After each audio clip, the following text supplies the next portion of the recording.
The screen opens to a cold twilight sky above a quiet East German town, a faint mist hanging low over the earth like a veil of unspoken stories.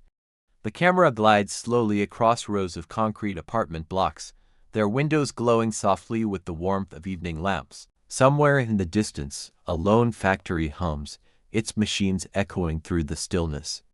And beneath that industrial noise, faint but steady, is another sound, rhythmic, purposeful, powerful, the steady thump of iron against ground. A young girl stands alone on an open field, breath turning to smoke as she exhales into the cold air. Her fingers, red from the chill, grip the cool metal of a shot put heavier than anything a child her age should be lifting. But the girl does not flinch. She closes her eyes, draws in a deep breath, and begins a motion that seems to lift her beyond the gray world surrounding her. This is the beginning of a journey of power, yes, but also of discipline, identity, resilience, and transformation. A journey that would create not only one of the most formidable shot putters in history, but a woman whose life mirrored the turbulent heartbeat of a nation divided, pressured, and reshaped under forces far larger than any athlete wearing its colors. Her name is Ilona Slupianek.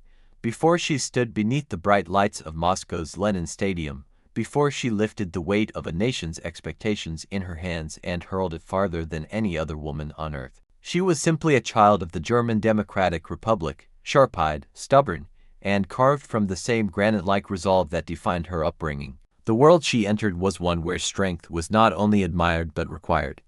A world of long queues, ration cards, and quiet sacrifices. A world where opportunity was rare, but if it came, you seized it with everything inside you. The introduction camera shifts to vivid, colorful imagery, swirls of red, blue, and gold bursting across the screen. Slow-motion frames of dust lifting from the ground, chalk exploding from a hand, the metallic shine of a shot turning in the sun. A girl growing into a young woman, her body transforming into something powerful, sculpted, determined. A trainer's voice echoes, "Craft, Ilona. Noch einmal, strength, Ilona." Again. The music rises. Every great athlete has a story, but the story of Ilona Slupianek is different, because it is not only hers. It is woven into the political machinery of the GDR, into the systemic demands placed on athletes who carried more than medals on their shoulders. It is a story of a teenager who discovered extraordinary natural strength, of a woman who faced scrutiny, pressure, triumph, and disgrace, and then found the courage to rebuild. It is a story not of perfection, but of evolution. The documentary's camera now cuts to the 1980 Olympic Games, with a roaring crowd filling the stadium like a living, breathing organism. Flags flutter in the blazing Moscow sun.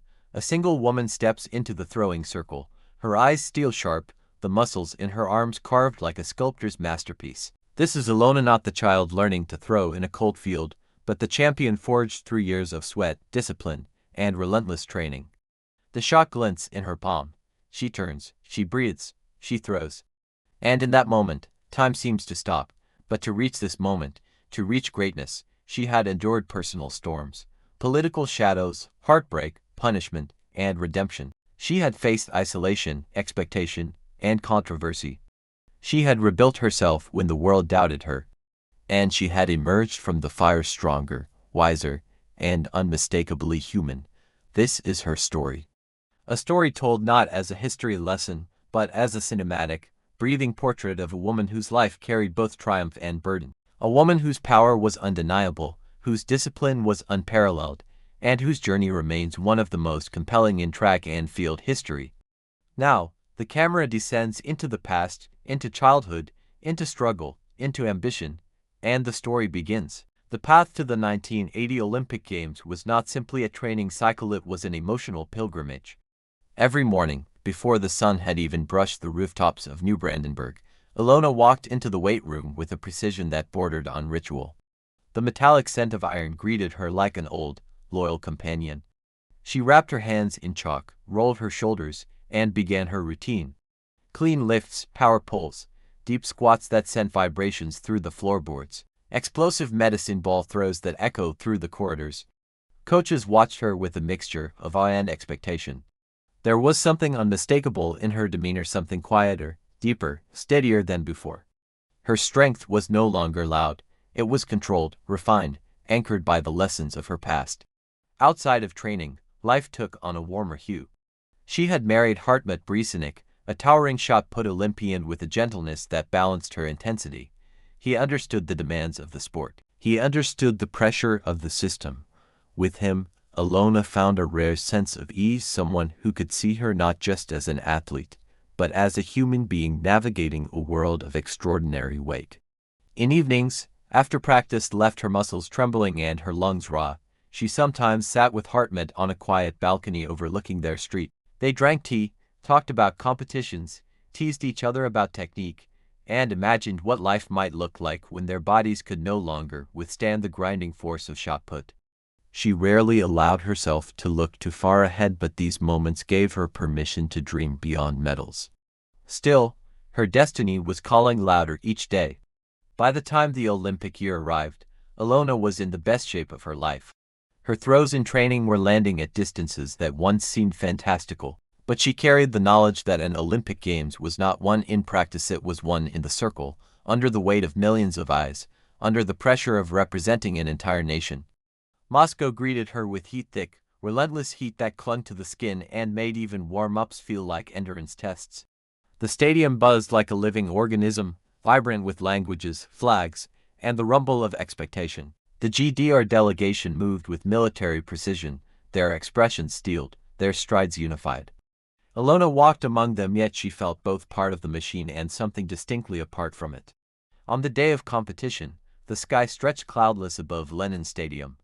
The crowd was immense, tens of thousands of voices forming a distant, humming wall of anticipation. Athletes warmed up in the infield, each locked in their own bubble of nerves and focus. Ilona tightened her ponytail, breathed deeply, and looked around the stadium not with fear, but with hunger. This was where she belonged. This was the moment she had earned through every hardship, every setback, every early morning, and every late-night doubt. Her first attempt was explosive, a clean and powerful rotation followed by a release that sent the shot streaking across the sky like a silver comet. The crowd gasped, the measurement flashed. She was instantly ahead, but Ilona was not satisfied. Each throw built upon the last, each movement sharper, each rotation smoother. On her defining attempt, she stepped into the circle, closed her eyes for a brief moment, and summoned everything inside her: the discipline, the pain, the fear, the triumph, the voice of her younger self throwing a ball in a schoolyard in Demmin.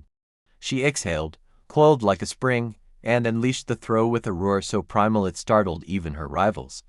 The shot flew higher, farther, beyond what anyone else in the competition could reach. When it crashed into the ground with a deep thud, the stadium erupted in a wave of noise that rolled over her like thunder.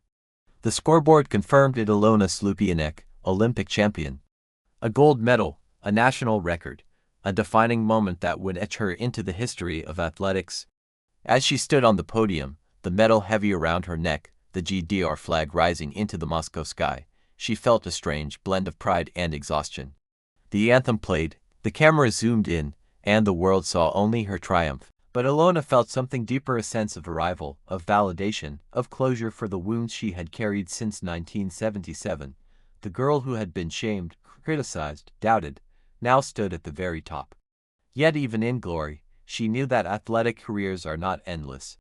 She continued competing through the early 1980s, collecting medals: a World Cup win in 1981, European silver in 1982, maintaining her place among the world's elite. But gradually, the toll of years of intense training began to whisper through her joints and muscles.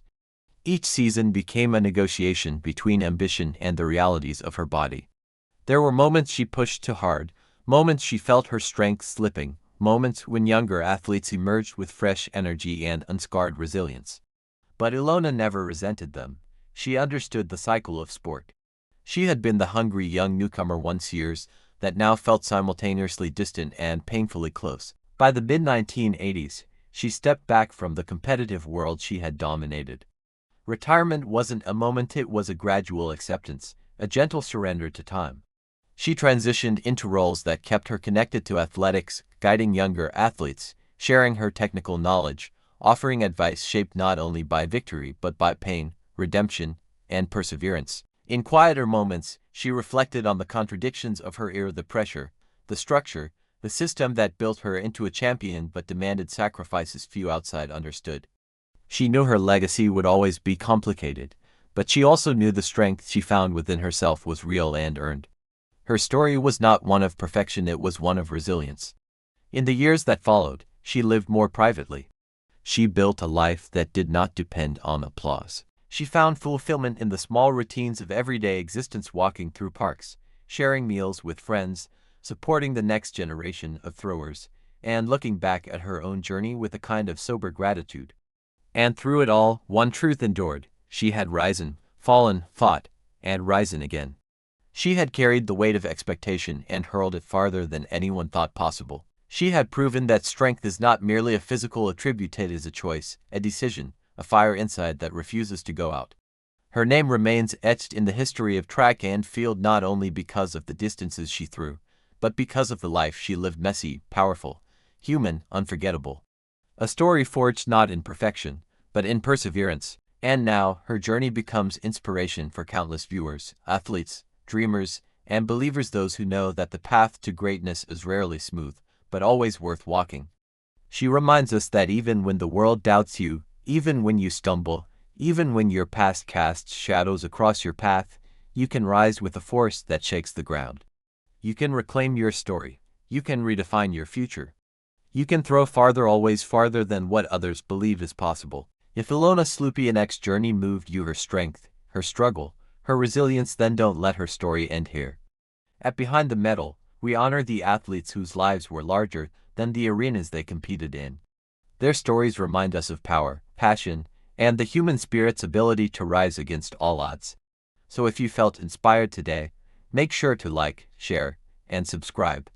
Join our growing community, and let's keep uncovering the untold stories behind the greatest champions in history. Your support helps bring these powerful journeys to life.